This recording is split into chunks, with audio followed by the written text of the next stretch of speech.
A veces, cuando cae la noche y la casa queda en silencio, me pregunto por qué sigo haciendo esto.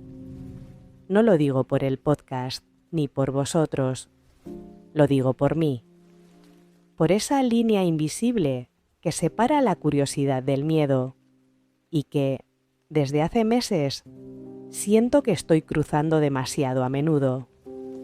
Mi nombre es Blanca, aunque sé que a estas alturas me conoces mejor que yo misma, y hoy os hablaré sobre la frontera que respira.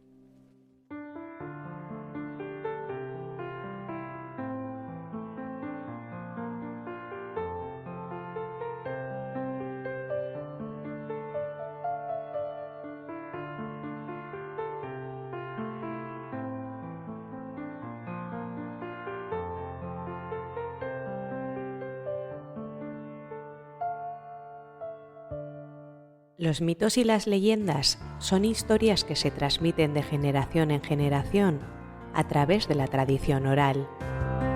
Son historias que nos hablan de los orígenes del mundo, de los dioses y de los héroes, de los peligros que acechan a la humanidad y de los valores que debemos seguir.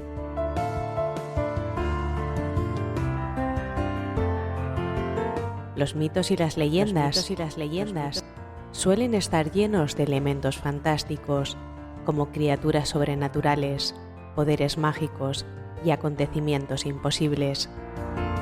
Sin embargo, no son simples historias de fantasía. Tienen una función importante en las sociedades humanas.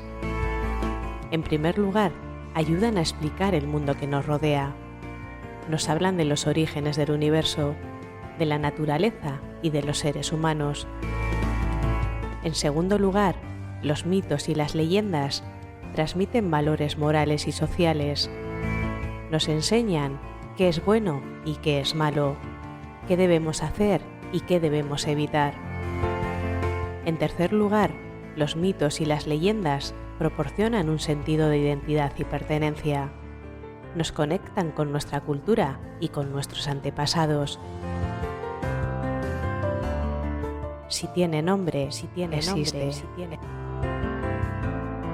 Para los que no me conozcáis, mi nombre es Blanca y os invito a quedaros conmigo. ¿Comenzamos?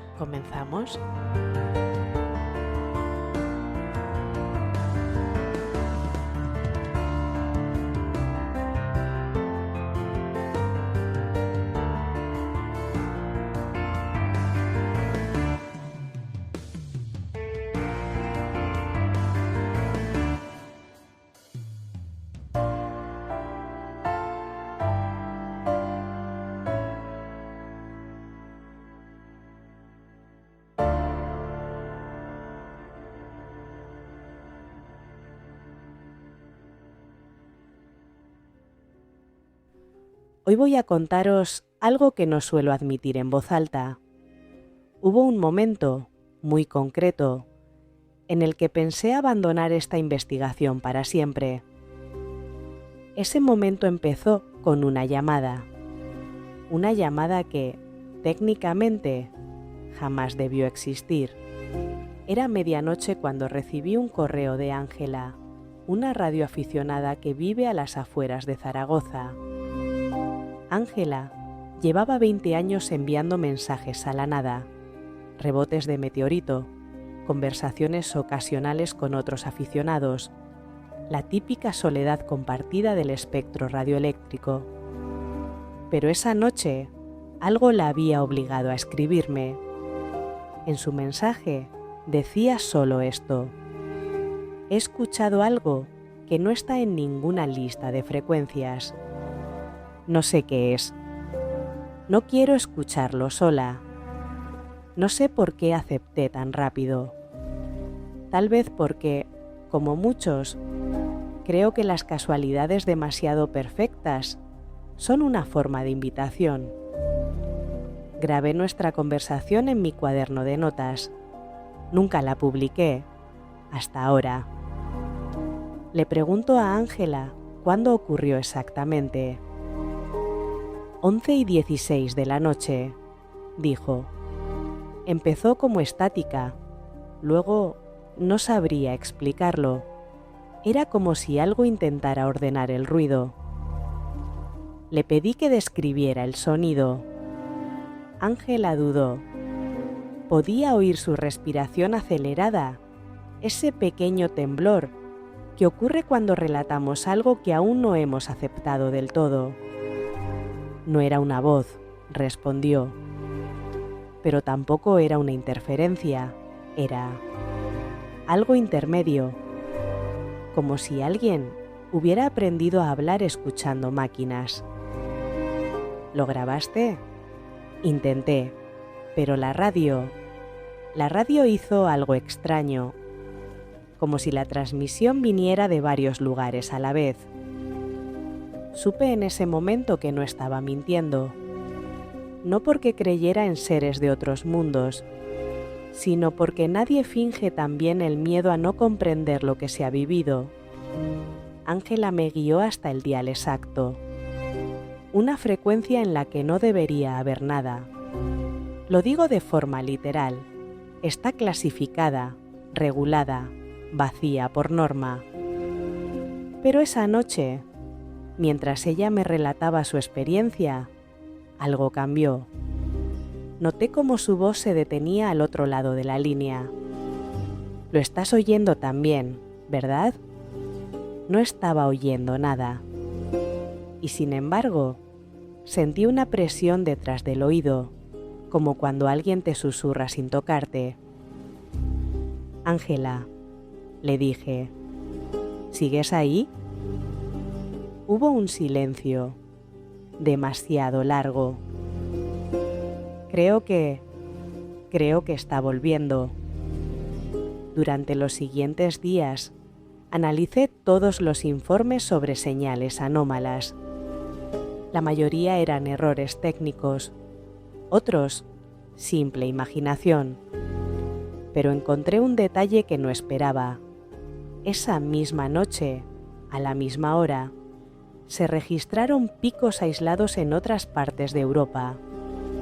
Todos en la misma banda prohibida. No tenían forma, no tenían sentido, pero tenían coherencia. Y en estos temas, la coherencia es más sospechosa que el absurdo. Volví a contactar con Ángela para continuar la investigación. No respondió.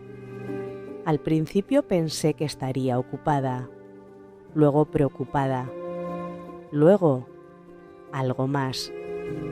3 días después, un vecino atendió mi llamada. Me dijo que Ángela había salido de casa con su radio portátil y una mochila pequeña, que dijo algo sobre seguir la señal. Y no volvió. No hubo denuncia formal. No hubo búsqueda. La trataron como una adulta que decidió marcharse por voluntad propia. Pero yo escuché algo en su silencio, algo que no estaba bien. No es normal dejarlo todo para seguir un sonido, a menos que el sonido te esté llamando a ti. Terminé esta primera parte de la investigación, pensando que todo había sido un exceso de interpretación, hasta que ocurrió esto. Mientras revisaba mis grabaciones para preparar este episodio, algo interrumpió el archivo, algo que no puse yo, una respiración, muy suave, muy breve, justo detrás de mi voz. La parte racional en mí dice que es una interferencia. La parte que lleva meses viviendo con este caso sabe que no estaba ahí antes. Y por eso, antes de seguir adelante con el programa, quiero contarte algo que he evitado decir. Desde hace 2 semanas, cada vez que enciendo mi grabadora, la frecuencia 112 aparece en mi pantalla durante un segundo. Solo un segundo, como si estuviera probando algo o comprobando que sigo aquí. He pensado mucho en Ángela desde que desapareció, en su voz temblorosa, en la forma en que decía «no quiero escucharlo sola». No sabes cuántas veces he vuelto a esa frase, porque, si os soy sincera, yo también he empezado a sentir algo parecido, una presencia silenciosa, constante, como si cada paso en esta investigación despertara algo que estaba dormido. Y aunque no lo admití en la primera hora, hubo un motivo más por el que seguí adelante. Un archivo antiguo, uno que nunca quise abrir, hasta que la frecuencia 112 apareció en mi grabadora. Hoy quiero contaros lo que encontré dentro. Su nombre real no puedo decirlo, no porque quiera protegerlo, que sí, sino porque en realidad él dejó de ser alguien conocido hace años. Lo llamaré Dr. Lafuente. Fue astrónomo durante décadas. Publicó artículos, dirigió observatorios, formó estudiantes brillantes. Y un día, sin conflicto, sin tragedia, sin explicación, pidió la jubilación anticipada, vendió su casa y se mudó a una finca remota en Navarra. Se fue de la ciencia sin despedirse de ella. Ese tipo de decisiones siempre esconden algo. Cuando lo contacté, no aceptó inmediatamente. Tardó 2 semanas en responder. Luego, un mensaje breve. Si viene, venga sola. Y solo si está dispuesta a escuchar cosas que no se pueden decir en voz alta. Eso decía. Llegué en la tarde. El sol estaba a punto de esconderse detrás de los montes. La casa era pequeña, de piedra, silenciosa. Todo en el lugar parecía diseñado para aislarse del mundo, como si fuera un refugio o un escondite. El doctor me recibió en la puerta. No se veía asustado, pero sí, cansado. Cansado de una manera que uno solo adquiere después de comprender demasiado. «Gracias por recibirme», le dije. Él solo asintió. «No suelo hablar de esto», respondió. Pero cuando supe de la radioaficionada, supe que ya no era algo aislado. Ángela. Él sabía de ella antes de que yo dijera su nombre. Eso me inquietó. Entramos a su estudio. Las paredes estaban cubiertas de cuadernos, diagramas, fotografías de cielos nocturnos tomadas desde distintos puntos del mundo. No eran fotos bonitas, eran fotos obsesivas. «No busco belleza», dijo él, como si leyera mis pensamientos. «Busco patrones». Y cuando uno busca patrones lo suficiente, los encuentra. O los patrones lo encuentran a uno. Sobre la mesa había un cuaderno abierto. En la página, filas de fechas y horas, todas marcadas entre las 11 y las 12 de la noche, y entre los meses de marzo y julio. «¿Qué ocurre en esas fechas?», pregunté. El doctor respiró hondo, como si dudara en entregarme la verdad. «No lo sé», dijo al fin, «pero ocurre algo». Me mostró una serie de imágenes tomadas en distintos observatorios. A simple vista, parecían normales, hasta que señalaba un punto. La misma sombra, la misma forma, en diferentes lugares del planeta. Muchos creen que son fallos del sensor, explicó, y algunos lo son, pero no todos. Estas coincidencias no deberían existir, no estadísticamente, no astronómicamente. Es como si algo se deslizara entre los campos de visión. ¿Un objeto? Pregunté. Un objeto deja huella. Esto es otra cosa. No se mueve como algo físico. Se mueve como si supiera que está siendo observado. Me quedé en silencio. La palabra sabía me retumbó. Doctor, ¿qué cree que es? Pregunté. Tardó mucho en contestar. Creo, dijo casi en un susurro, que no es de aquí. Pero también creo que no viene de tan lejos como pensamos. El doctor me mostró un gráfico. En el eje horizontal, fechas. En el vertical, intensidades de interferencias. El pico más alto coincidía exactamente con la noche en que Ángela escuchó la señal. Pero había más. Otros picos dispersos a lo largo de los años, todos conectados a testimonios de luces anómalas, desapariciones breves, voces mecánicas o sensaciones de presencia. Si conecta estos puntos, dijo, obtendrá un patrón. Pero no es un patrón sencillo, es uno que parece estar reaccionando a nosotros. ¿Reaccionando cómo? Cambian su comportamiento cuando son investigados, se vuelven erráticos, se ocultan. Supe al instante por qué vivía solo. Cuando terminé de revisar los archivos, el doctor me pidió que lo acompañara al exterior. El cielo estaba completamente despejado. Miré hacia arriba.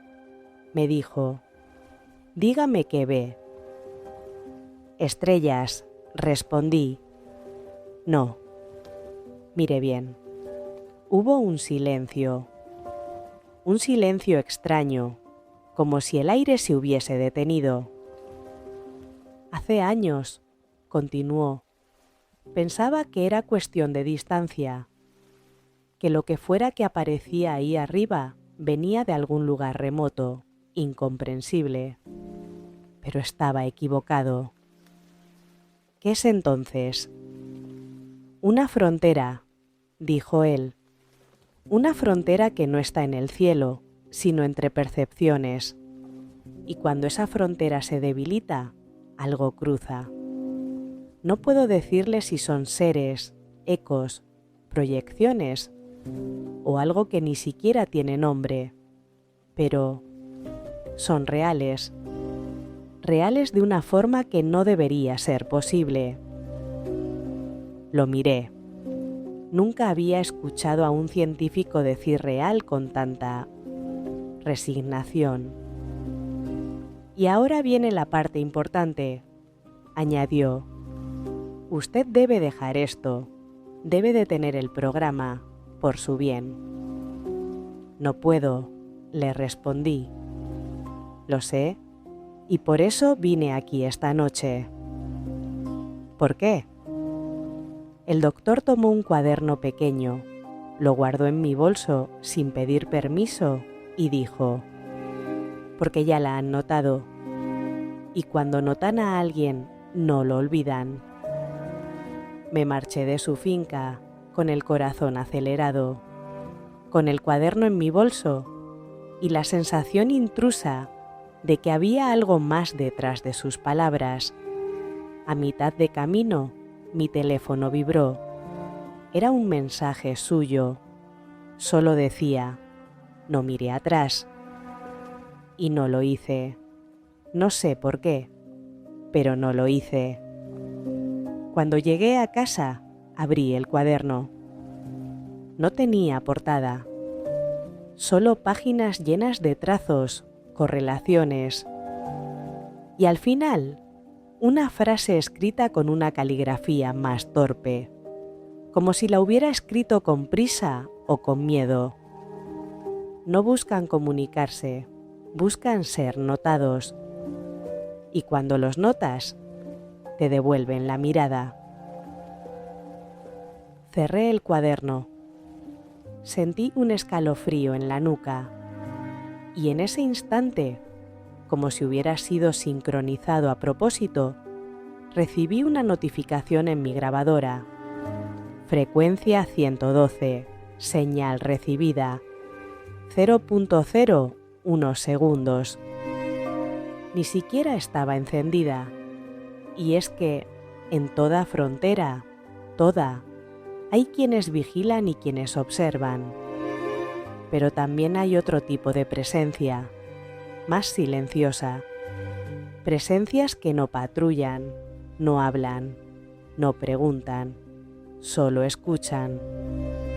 La gente del valle les llama los quietos. Nadie sabe quiénes son. Nadie recuerda haberlos visto llegar. Pero todos coinciden en algo. Cuando cae la noche y la niebla se derrama sobre el bosque, sus figuras aparecen entre los troncos, inmóviles, tan quietas, que parecen parte de la madera. Los niños dicen que son espíritus, los ancianos dicen que son guardianes, y los jóvenes simplemente evitan mirar. Cuentan que si te quedas en silencio, si no respiras, si no piensas siquiera en moverte, puedes escuchar un murmullo, no de sus bocas, porque no parecen tener voz, sino del suelo mismo, como si la tierra hablara a través de ellos.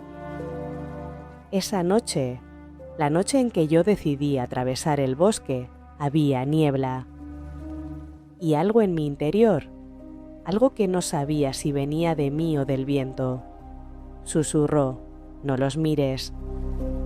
Pero el ser humano es testarudo. Y cuando una frontera respira, uno quiere saber qué la mantiene viva.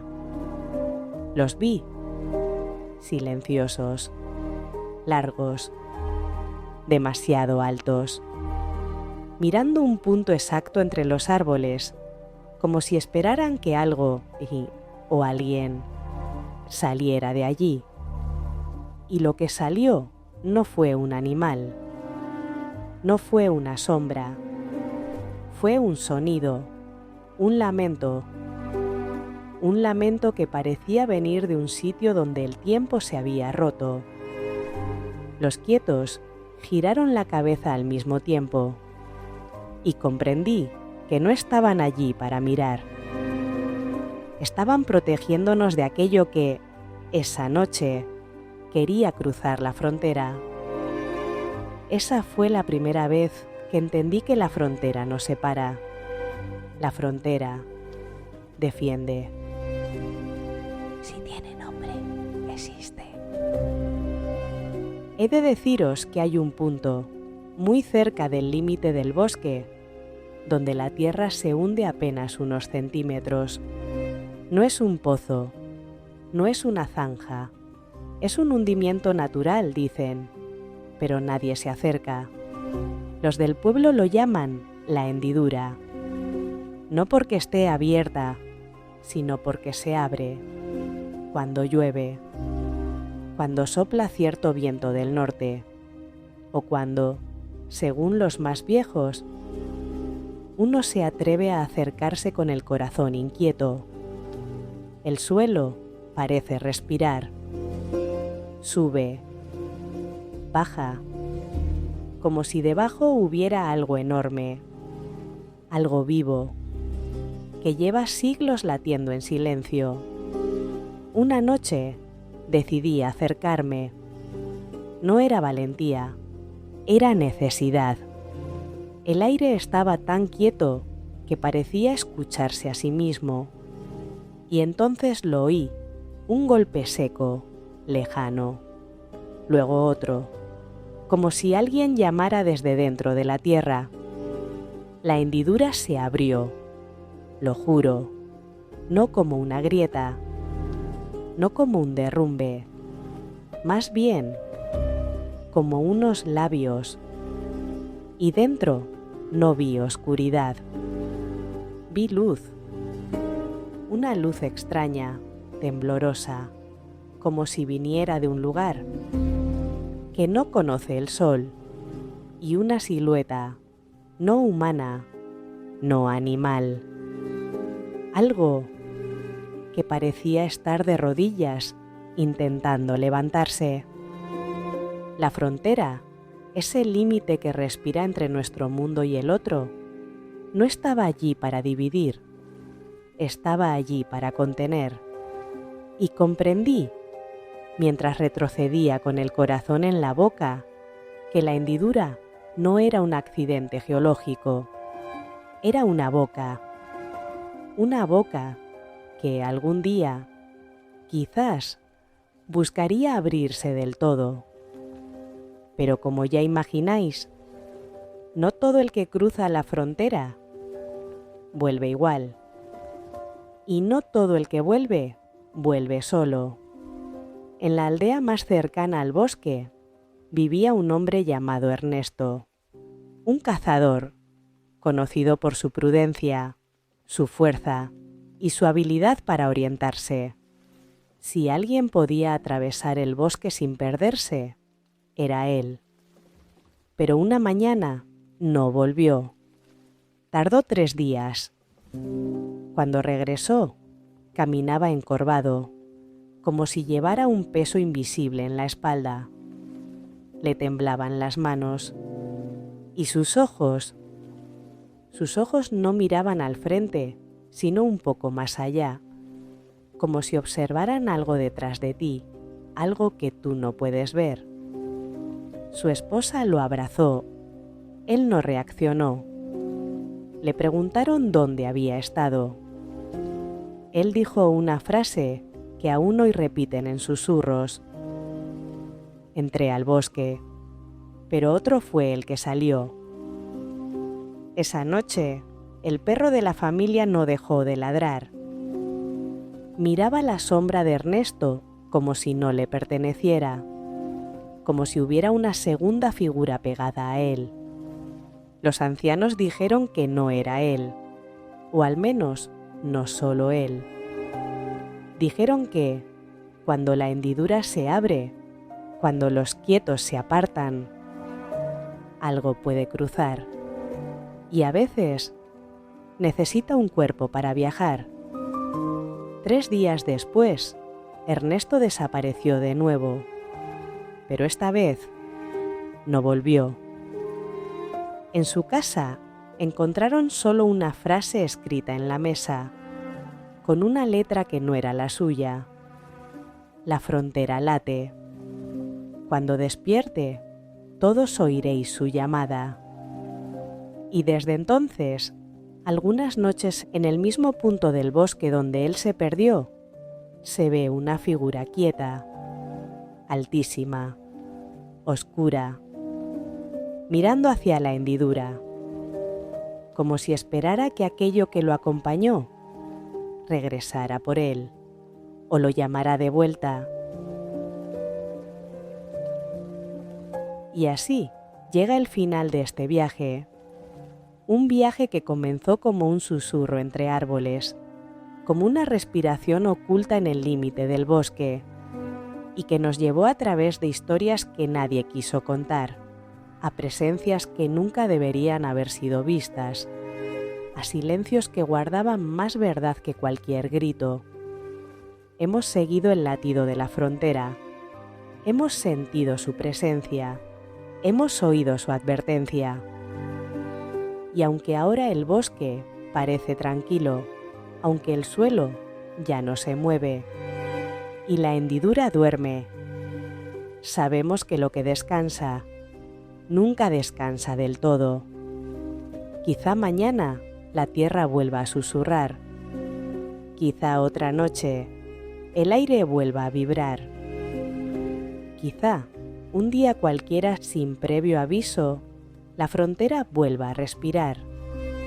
Y cuando eso ocurra, si ocurre, ojalá recordemos lo aprendido, que no todo lo que busca salir debe ser liberado, que no todo lo que vemos merece ser nombrado y que hay misterios que existen, no para entenderlos, sino para respetarlos.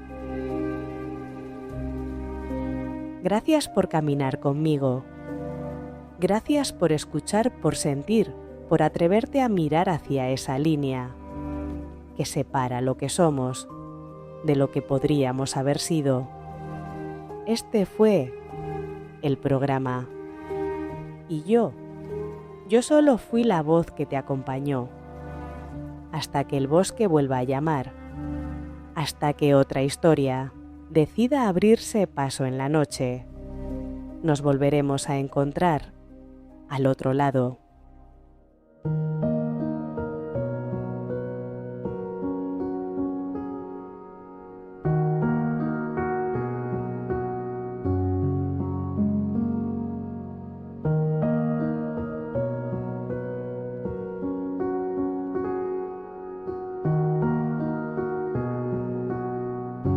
Si tiene nombre existe es un podcast creado y editado por mí para llegar a las personas que como tú comparten mi pasión por la cultura, leyendas, tradiciones.